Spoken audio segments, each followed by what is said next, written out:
KPCCയുടെ തീരുമാനപ്രകാരം കേരളത്തിൽ നടക്കുന്ന കോൺഗ്രസിൻ്റെ വിശ്വാസ സംരക്ഷണ ജാഥ, അതായത് ശബരിമലയെ കാർന്നു തിന്നുന്ന അല്ലെങ്കിൽ കട്ടുമുടിക്കുന്ന പിണറായി സർക്കാരിനെതിരെ അതിശക്തമായ പ്രതിഷേധമാണ് കേരളത്തിൽ കോൺഗ്രസിൻ്റെ നേതൃത്വത്തിൽ നടക്കുന്നത്.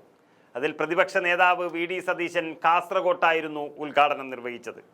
കേരളത്തിലെ എല്ലാ അയ്യപ്പ ഭക്തരായ ജനങ്ങളെയും ഞെട്ടിച്ചുകൊണ്ടുള്ള ഒരു സ്വർണ്ണക്കൊള്ള തുടങ്ങിയിട്ട് നാളേറെയായി എന്ന് സതീശൻ വിവരിച്ചു കൊടുക്കുമ്പോൾ യഥാർത്ഥത്തിൽ മലബാറിലെ എല്ലാ ജനങ്ങൾക്കും പിണറായി വിജയൻ എന്ന മുഖ്യമന്ത്രിക്കെതിരെയുള്ള വലിയ തരത്തിലുള്ള വികാരമാണ് സതീശൻ ഇളക്കിവിട്ടത്. മാത്രമല്ല, ഇത്രയ്ക്കും വിശ്വാസികളായ അല്ലെങ്കിൽ അയ്യപ്പ വിശ്വാസികളുള്ള ഒരു നാട്ടിൽ പോയി സതീശൻ ഇത് വളരെ വ്യക്തമായി പറഞ്ഞു കൊടുക്കുമ്പോൾ പിണറായി വിജയൻ എന്ന മുഖ്യമന്ത്രിയുടെ നാട്ടിൽ നിന്ന് തന്നെ അദ്ദേഹത്തിനെതിരെ വലിയ രീതിയിലുള്ള പ്രതിഷേധമാണ് വരുന്നത്.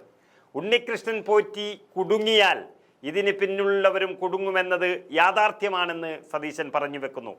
ദ്വാരപാലക പാളികൾ വിറ്റുവെന്നും ചെന്നൈയിലേക്ക് കൊണ്ടുപോയത് ഒറിജിനലാണെന്നും VD സതീശൻ പറയുമ്പോൾ ആർക്കാണ് ഇത് വിറ്റത് എന്ന് ദേവസ്വം മന്ത്രി കടകംപള്ളി സുരേന്ദ്രൻ ഉത്തരം പറയണമെന്നും സതീശൻ ഉറപ്പിച്ചു പറയുകയാണ്. അതിനർത്ഥം കടകംപള്ളി സുരേന്ദ്രൻ ദേവസ്വം മന്ത്രിയും പത്മകുമാർ അടക്കമുള്ളവർ ദേവസ്വം പ്രസിഡന്റും ആയ സമയത്താണ് ഈ സ്വർണ്ണപ്പാളികളും ദ്വാരപാലക ശില്പങ്ങളും എടുത്തുകൊണ്ടുപോയി മറിച്ചു വിറ്റത് എന്നുള്ള വളരെ വ്യക്തമായ തെളിവ് സഹിതമാണ് സതീശൻ അടക്കമുള്ള കോൺഗ്രസ് നേതാക്കൾ തെരുവിലേക്ക് ഇറങ്ങിയിരിക്കുന്നത്.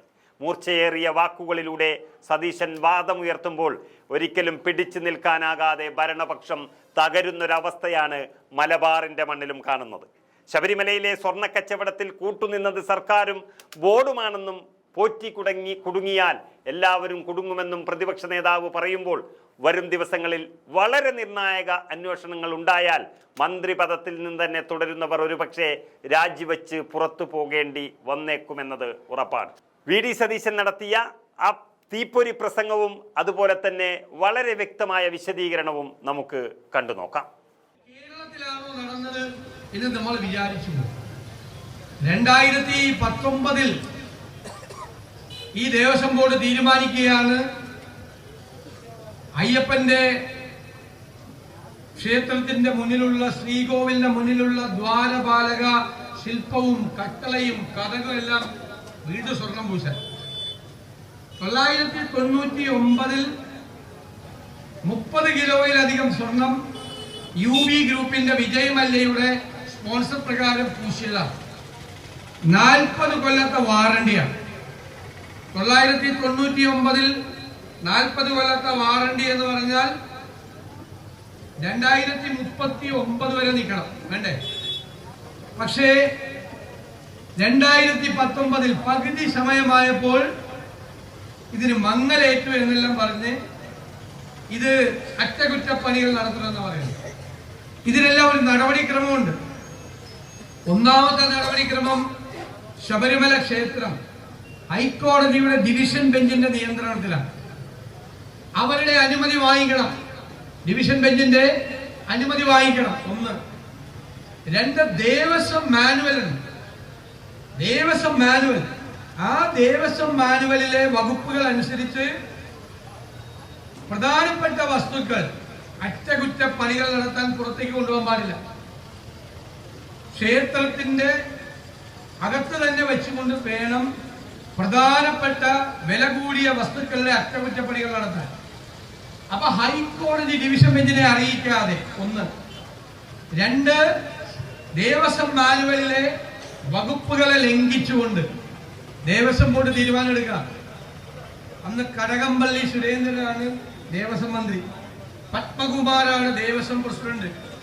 ഇവരെ ഈ മാനുവലിനെയും കോടതിയെ അറിയിക്കണമെന്നുള്ള കാര്യങ്ങളെല്ലാം ലംഘിച്ചുകൊണ്ടാണ് ഇത് ഒരു സ്പോൺസറെ കണ്ടെത്തി. അതിനുള്ള നടപടിക്രമമൊന്നുമില്ല. ഒരാളെ സ്പോൺസറായിട്ടങ്ങ് തീരുമാനിക്കുക, അയാൾക്ക് ഇതൊക്കെ കൊടുക്കുക. പക്ഷെ വളരെ ബുദ്ധിപൂർവ്വമാണ് ചെയ്തത്. എന്താ, ചെമ്പുപാളിയാണ് കൊടുത്തത് എന്നാണ് മാസ്റ്ററിൽ എഴുതി വെച്ചിരിക്കുന്നത്. അതുകൊണ്ടാണ് നിങ്ങൾ കണ്ടോ ഈ ഉണ്ണികൃഷ്ണൻ പോറ്റി എന്ന് പറയുന്ന ആള് വന്ന് മാധ്യമങ്ങൾക്ക് മുമ്പിൽ വന്ന് സംസാരിക്കുമ്പോൾ അയാൾക്ക് പേടിയില്ല. കാരണം എന്താ, എന്റെ കയ്യിൽ തന്നത് ചെമ്പുപാളിയാണ്.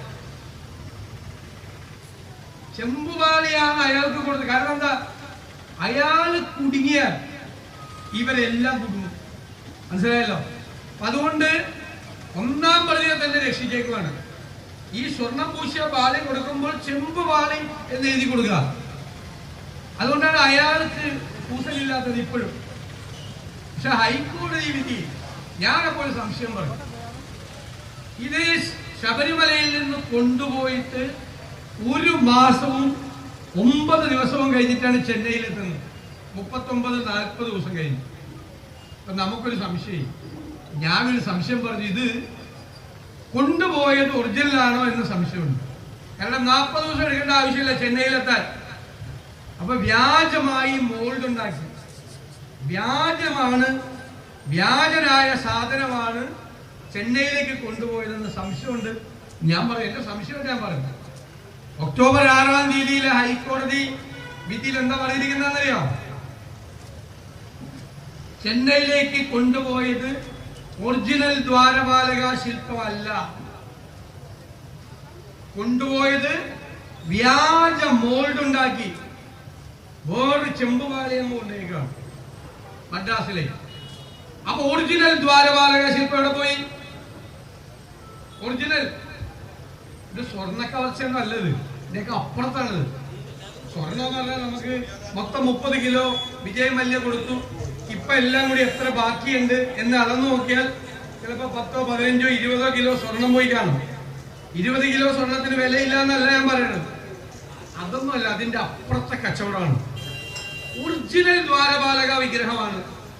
കോടതി പറഞ്ഞിരിക്കുന്നത് വിറ്റിരിക്കുകയാണ്, ഒരാൾ വിറ്റിരിക്കുക. അങ്ങനെ തന്നെ അയാളെ കബളിപ്പിച്ച് കാണും. കാരണം ഇത് കട്ട മുതലാന്ന് അയാളോട് പറഞ്ഞിട്ടില്ല. അയാളോട് പറഞ്ഞിരിക്കുന്നത് അയ്യപ്പന്റെ ശ്രീകോവിലിന്റെ മുമ്പിൽ ഇത്രയും നാൾ ഉണ്ടായിരുന്ന ദ്വാരപാലക വിഗ്രഹം ഏറ്റവും പ്രിയപ്പെട്ട ഒരു ഭക്തന് കൊടുക്കാൻ തീരുമാനമായെന്ന് പറഞ്ഞാൽ മതിയല്ലോ. 100 കണക്കിന് ആളുകൾ ഇത് വീട്ടിൽ കൊണ്ടുപോയി ഐശ്വര്യം വരാൻ വേണ്ടി കാത്തു നിൽക്കുകയാണ് എന്ന് പറഞ്ഞാൽ മതി. കേരളത്തിൽ നിന്നുള്ള ആരാണെന്ന് എനിക്ക് തോന്നുന്നില്ല. തമിഴ്നാട്ടിൽ നിന്നും തെലങ്കാനയിൽ നിന്നുമുള്ള ആളുകൾ എത്ര കോടി കൊടുത്തും അവരുടെ വിശ്വാസമാണ് ഇത് വീട്ടിൽ കൊണ്ടുപോയി വെക്കാൻ തയ്യാറാണ്. അവർക്കാണ് ഇത് വിറ്റിരിക്കുന്നത്. ഹൈക്കോടതി പറഞ്ഞിരിക്കുന്ന ഭാഗം, it was sold to a willing purchaser. അതൊരു താല്പര്യമുള്ള ഒരാൾക്ക്, പർച്ചേസർ വാങ്ങിക്കുന്ന ആൾക്ക് അത് കൊടുത്തു.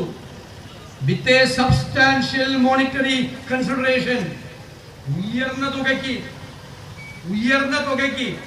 ഇത് സ്വർണം ചുരണ്ടിയെടുത്തതല്ല, ഇത് ഒറിജിനൽ ദ്വാരപാലക ശില്പം. അതിൽ പൂശിയിരിക്കുന്ന സ്വർണത്തിന്റെ വിലയല്ല. അതാണ് നിങ്ങൾ മനസ്സിലാക്കേണ്ടത്. അതിൽ പൂശിയിരിക്കുന്ന സ്വർണത്തിന്റെ വിലയല്ല.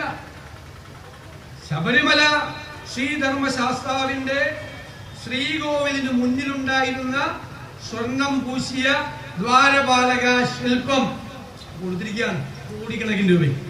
എന്നിട്ടൊരു വ്യാജ സാധനം, അത് ഫോട്ടോ വന്നപ്പോ കണ്ടല്ല, രണ്ടും തമ്മിലുള്ള വ്യത്യാസം. വ്യാജൻ ഉണ്ടാക്കിയാൽ എത്ര വലിയ കള്ളന്മാരുണ്ടാക്കിയാലും ഒക്കൂല. അതിന്റെ വ്യത്യാസമൊക്കെ മനസ്സിലാവും ശരിക്കും സൂക്ഷ്മമായി പരിശോധിച്ചാൽ. ഒറിജിനലിലെ ഫോട്ടോയുണ്ട്, രണ്ടാമത് ഇപ്പൊ കൊണ്ടുവന്ന് വെച്ചേക്കണതിന്റെ ഫോട്ടോയുണ്ട്. രണ്ടും തമ്മിലൊരു നല്ല വ്യത്യാസങ്ങൾ എടുത്തു കാണിക്കാൻ പറ്റും. പോലെ ഇതാണ് കൊണ്ടുപോയത്, ഇതാണ് പുറത്തോട്ട് കൊണ്ടുപോയത്.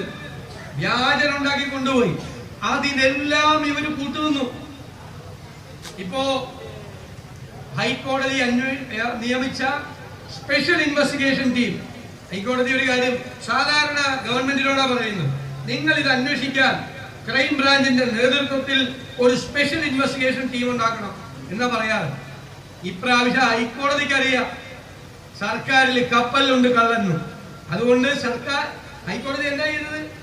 അതിലെ ഏറ്റവും പ്രധാനപ്പെട്ട ADGP മുതൽ താഴെ തട്ടിലുള്ള SI വരെയുള്ള ഉദ്യോഗസ്ഥന്മാരെ ഹൈക്കോടതി നേരിട്ട് അങ്ങോട്ട് വെച്ചു. എന്നിട്ട് അവരോട് പറഞ്ഞു, വേറെ ആർക്കും പോയി റിപ്പോർട്ട് ചെയ്യരുത്. റിപ്പോർട്ട് നേരിട്ട് ഇവിടേക്ക് ഹൈക്കോടതിയിലേക്ക്. വേറെ ആരുമില്ല എന്റെ ഇടയിൽ, നിങ്ങളിപ്പോ ഹൈക്കോടതി മാത്രമേ ഉള്ളൂ. നേരിട്ട് റിപ്പോർട്ട് ഹൈക്കോടതിയിലേക്ക്. വേറെ ആർക്കും റിപ്പോർട്ട് ചെയ്യരുത്. എത്രയും പെട്ടെന്ന് സമയം പറഞ്ഞിട്ട് 6 ആഴ്ചക്കുള്ളിൽ തീരുമാനം എടുത്ത് അന്വേഷണം നടത്തി പറയണം. ആദ്യ അന്വേഷണത്തിൽ CK മുരളീധരനോട് പറഞ്ഞതുപോലെ ദേവസ്വം ബോർഡ് പ്രതിയായി ഇല്ലേ? ദേവസ്വം ബോർഡ് പ്രസിഡന്റും മെമ്പർമാരും ഉദ്യോഗസ്ഥന്മാരും എല്ലാവരും പ്രതിയായി.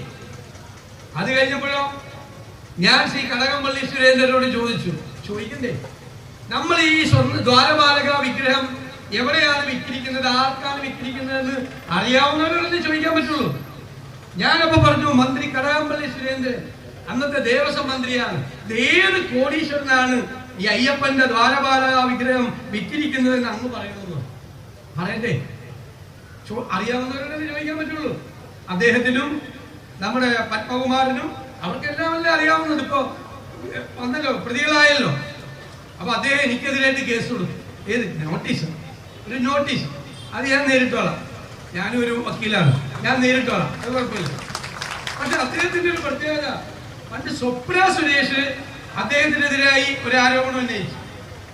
ആരോപണം ഞാൻ പറയുമെന്ന് നിങ്ങളാരും വിചാരിക്കണ്ട, ഞാൻ പറയില്ല. ആകെ ഞാൻ ആ കാര്യത്തിൽ ഭയങ്കര ഡീസന്റാ, ഞാൻ പറയില്ല. ആരോപണം എന്താണെന്ന് അറിയില്ല. അപ്പൊ എല്ലാവരും ചോദിച്ചു, ചോദിച്ചു നിങ്ങൾ അവർക്കെതിരായി ഡിഫമേഷന് കേസെടുക്കുമെന്ന് ചോദിച്ചു. ഒരിക്കലും ചെയ്യില്ല, പാവം സ്ത്രീ, അവരിങ്ങനെയൊക്കെ പറയുന്നോർത്ത് ഞാൻ അവർക്കെതിരായിട്ട് എടുക്കില്ല എന്ന് പറഞ്ഞു. ഞാൻ പാവമല്ലെന്ന് എനിക്കറിയാം, അതുകൊണ്ടാണ് എനിക്കെതിരെ ഡിഫമേഷൻ കൊടുത്തത്. സ്വപ്ന സുരേഷ് പാവമായതുകൊണ്ട് സ്വപ്ന സുരേഷിനെതിരെ കടകംപള്ളി സുരേന്ദ്രന് ഡിഫമേഷൻ നോട്ടീസ് ഇല്ല, എനിക്കെതിരെ ഉണ്ട്. നമുക്ക് നോക്കാം.